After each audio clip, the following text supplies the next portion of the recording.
Assalamualaikum warahmatullahi wabarakatuh. Perkenalkan, nama saya Arabella Fasyanoviandra dari Prodi Pendidikan IPA Universitas Negeri Semarang. Di sini saya akan membuat video etnovlog mengenai proses pembuatan garam. Garam adalah salah satu bahan dapur yang tak tergantikan dan telah menjadi bagian penting dari masakan sejak zaman dahulu. Garam dapat membuat masakan menjadi lebih lezat. Namun, di balik kelezatan itu terdapat cerita yang menarik tentang proses pembuatan garam. Mari kita masuk ke dalam vlognya.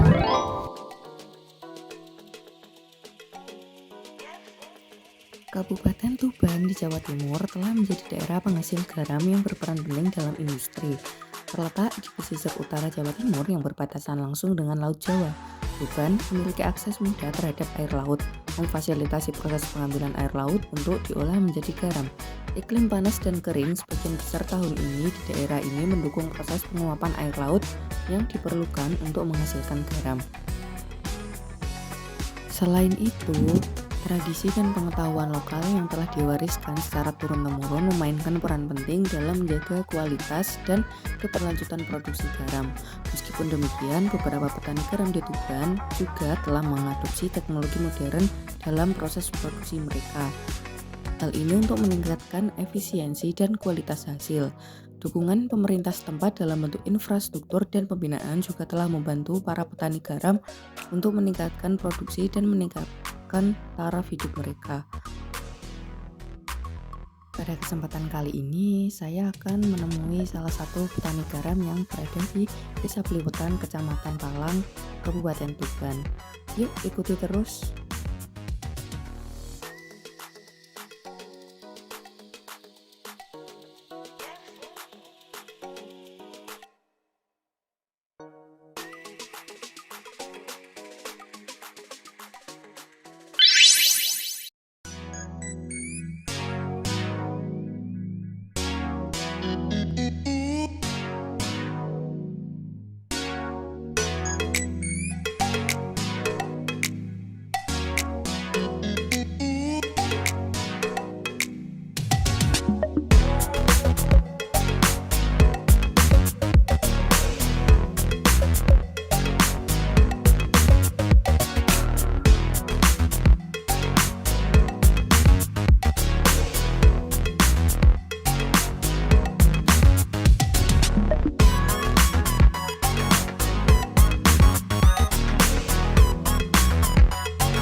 Assalamualaikum.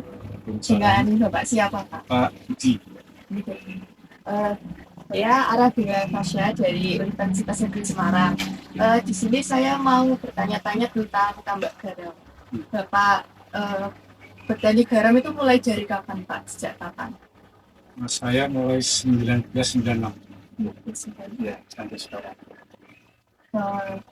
Terus kan air tambak itu nggak langsung dari tambak gitu, Pak ya? Kalau airnya itu dapat dari mana, Pak? Atau dialiri? Dari laut terus ya sungai masuk di tambak. Kalau proses pembuatannya itu berawal dari apa, Pak? Maksudnya gimana prosesnya, proses pembuatan garam sendiri? Ya, mulai awal biasanya perbaikan rumah tangga. Karena setelah musim hujan kan terkenal semua. Ya. Jadi garam jadi budaya Banten. Ya, nah, kalau Banten menginjak bulan 6 mulai tambak garam lagi. Perbaikan pematang semua. Setelah pematang perbaikan semua, keringkan dulu baru diisi air. Nah, isi air semua dicair, kemudian ditampung dari itu air, ditampung.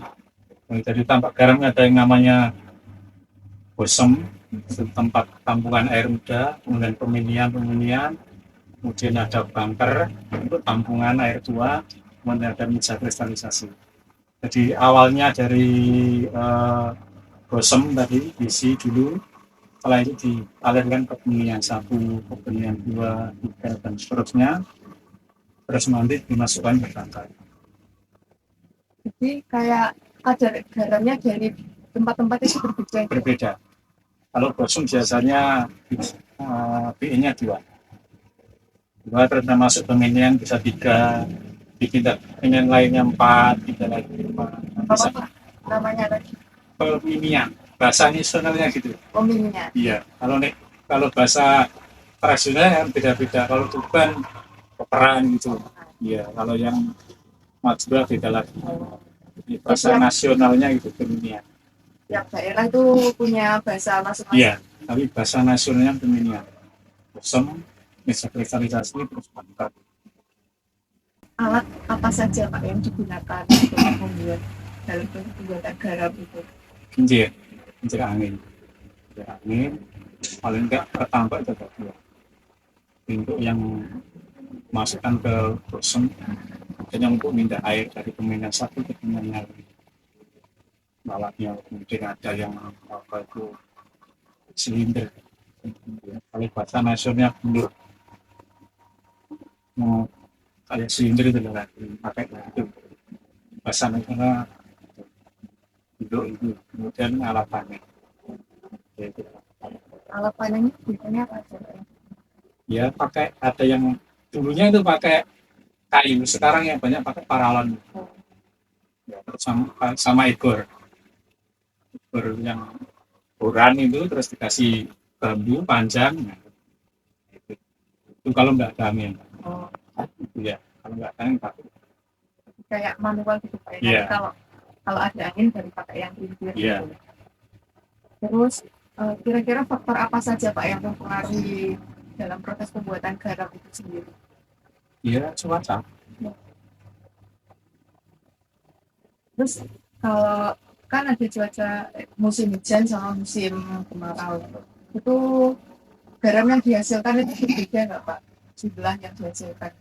Kalau kemarau kan garamnya kan mulai panen terus. Kalau musim hujan kan berhenti. Kecuali yang pakai inovasi masih bisa panen. Pakai panel prisma garam masih bisa. Musim hujan. Artinya yang pakai inovasi itu 1 tahun penuh bisa panen. Kalau boleh tahu Pak, kalau tunnel itu seperti apa ya Pak? Tunnel itu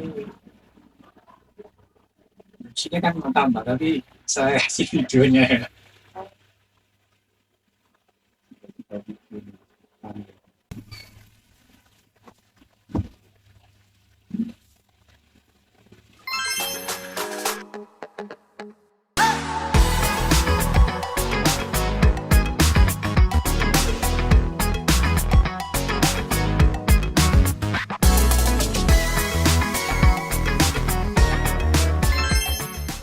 Terus untuk sekali panen itu biasanya berapa kilogram Pak? Tergantung luas lahannya, tergantung meja kristalisasi. Kalau yang ukurannya 7 terus panjangnya 40 ya bisa 1,5 ton. Itu sekali panen. Sekali panen. 1 hektar itu kalau sudah musim kemarau pertengahan bulan 10 itu bisa 9 ton, 10 ton sekali panen. Terus dari awal sampai akhir panen garam itu biasanya waktu berapa lama? Tergantung musim kemarau. Kalau panjang ya bulan 6 sampai bulan 12, kadang bulan 10 sudah selesai. Terus kan kalau garam itu biasanya yang saya tahu itu ada garam dapur sama garam yang gerasak gitu ya Pak. Itu bedanya apa Pak? Kalau menurut Bapak? Nah, kalau garam kalau di Indonesia itu bedanya 2. Yang satu garam industri, yang satu garam konsumsi. Yang garam industri yaitu untuk industri, yang garam konsumsi itu konsumsi. Nah, yang untuk masak itu biasa kita pakai hijau. Kalau yang untuk ternak biasanya garam brosot biasa yang buat kayu hijau. Dijual kemasan sendiri. Oh, jangan tuh mas. Iya, kemas sendiri untuk garam ikan, garam ternak, masuk garam ikan yang warna biru. Pemasarannya ya di kalau Jawa Timur di Kediri, Ngawi, terus belum bukan nggak ada. Terus yang di Jawa Tengah ini Jogja, Magelang, terus di Tegal, Surabaya. Nah, ini yang aneh. Oh iya, berarti orang biru ya Pak. Ya, ini untuk ikan koi ya. Ya, jadi garam dicampur metalin. Metalin belum.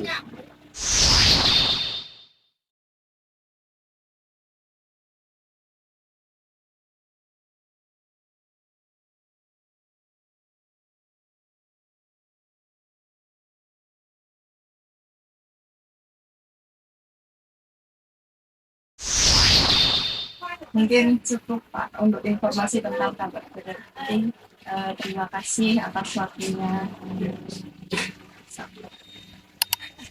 Teman-teman, setelah mendengarkan video wawancara dengan Pak Budi, di sini saya akan menjelaskan kaitan proses pembuatan garam dengan konsep IPA dan STEM. Pada STEM terdapat 4 unsur yaitu Science, Technology, Engineering, and Mathematics. Pada konsep sains yaitu mengapa air laut bisa menjadi garam. Hal ini berkaitan dengan materi IPA SMP yaitu tentang perubahan wujud zat.